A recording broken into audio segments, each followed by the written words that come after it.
Hi and welcome to Ida and Books. I'm Ida and these are my books. In this video I will be telling you about my favorite books of this year. I have 8 books and they are in no particular order. These are all the books I gave 5 stars this year.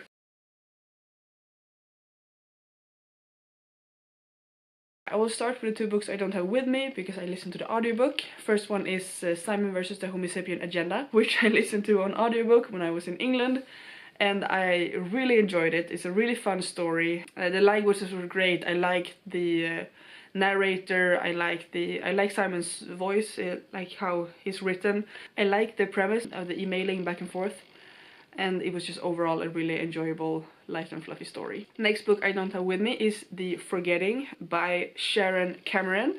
I listened to this on audiobook this spring. It's about a girl who lives in a society that every 12 years everyone loses their memory, and so they have to like restart their lives. So everyone keeps a book where they write down everything that happens, so when they forget they can just read through their book. However, the main character, whose name I do not remember right now, she didn't forget last time. She still remembers. She's trying to find out why people forget and why she didn't, and how all of this came to be. I really enjoyed it. I really liked the language. I really liked the narrator. Everything about it was just really good.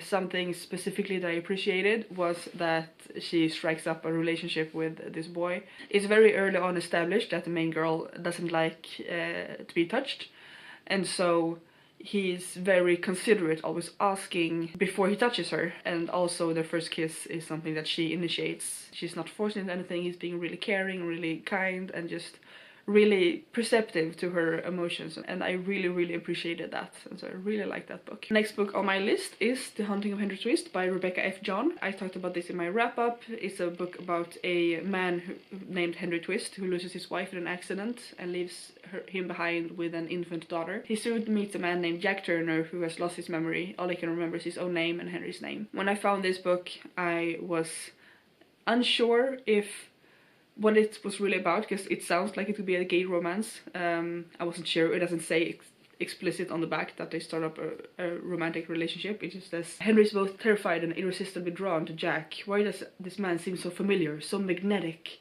And it's about a couple of dysfunctional characters and relationships during the post-war era of 1920s. I really enjoy it. I think it's really good and it's really adorable. This is also one of my favorites this year. Next of my favorites is The Watchmaker of Filligree Street by Natasha Pulley. This book is about a man who one day finds a watch in his room that he doesn't know how it came there, and one day it saves him from an explosion. So he goes to find the watchmaker who made the watch, and they strike up a friendship. I think this is also a beautiful story. It's a very character-driven, slow story. It took me a while to read, but I really enjoyed it all the way through, and I also gave this one 5 stars. It's also one of my new favorites. Next favorite book is Norra by Sara Bergmark Elfgren. This is a book about 2 girls who go to high school in Stockholm.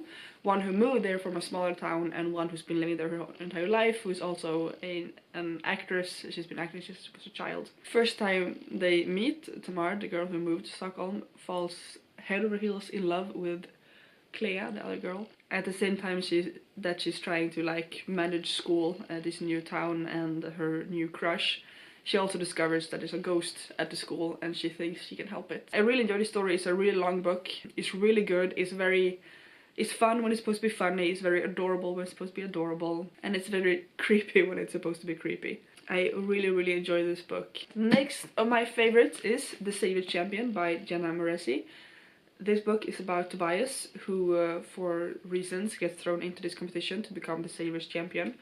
This huge competition where 20 men will fight to become the sovereign, to marry the Savior. While participating in this tournament, he meets and befriends the Savior's sister, who he falls in love with. And so it's a forbidden romance, it's a lot of fighting, a lot of gore, it's an adult fantasy.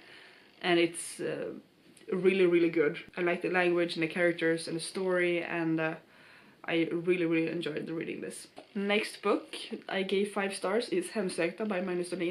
This is a story of 2 girls who go to an island outside of Sweden to take care of a house while the residents are away.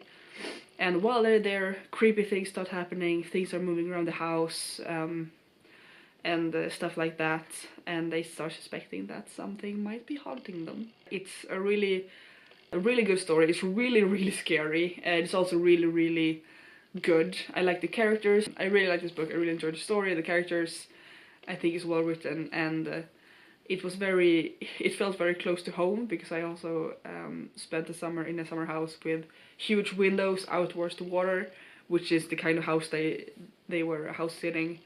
And I'm very glad I did not read this book while being there.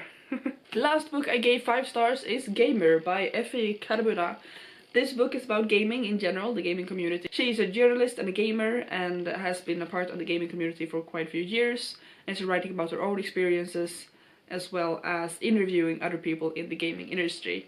So she's interviewing people who work with gaming, like programmers and producers, as well as esport gamers, like people who compete in esports, cosplayers, gamers on YouTube, and people like different kinds of people who are part of the gaming community. The reason this book got 5 stars, apart from being very well written and really interesting, is that she is writing from her own experience as a girl in gaming, as well as the people she interviews is a majority girls.